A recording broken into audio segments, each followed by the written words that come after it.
I would like to thank the Institute for Global Cooperation and Understanding at Peking University and the Professor Wang Dong for the opportunity to participate in this forum and share my opinions on smart cities in the post-COVID world.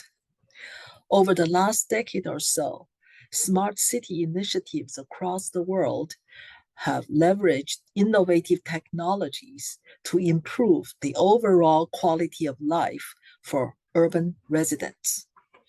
The recent and the continuing battle against the COVID-19 pandemic has further signified the value and the benefits of data-driven digital infrastructures of smart cities.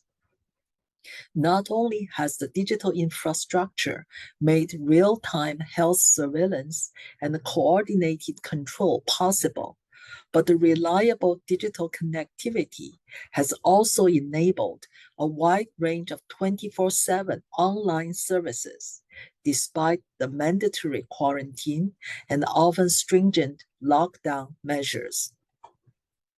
In the meantime, pandemic disruptions and adaptive responses of government agencies, commercial enterprises, and urban residents have further accelerated digital transformation of smart cities. The COVID pandemic has thus provided an opportunity for smart city technologies to rapidly evolve from a fashionable branding strategy to bread and butter infrastructures of daily lives. However, this change has also sparked concerns about whether the technologies can guarantee that all urban dwellers have equitable, inclusive, and sustainable access to smart city services. Such concerns are not unfounded, as historically disadvantaged and marginalized communities in cities have not always shared in the prosperity brought by urban revitalization. As a matter of fact, increasing studies have shown that the COVID pandemic has already had a disproportionate impact on the most vulnerable groups. It is thus not difficult to anticipate that without guaranteed equal access to smart city technologies, accelerated knowledge-driven urban transitions may widen existing social inequalities and urban segregation.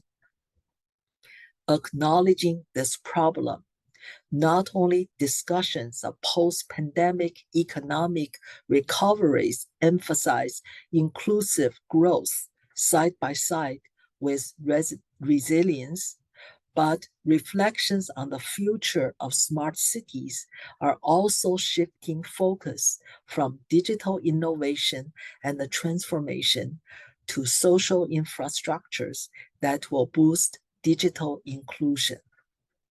The idea of digital inclusion is typically explained as meaning that a dynamic digital ecosystem for a smart city should enable everyone to use the same facilities, take part in the same activities, and enjoy the same experiences.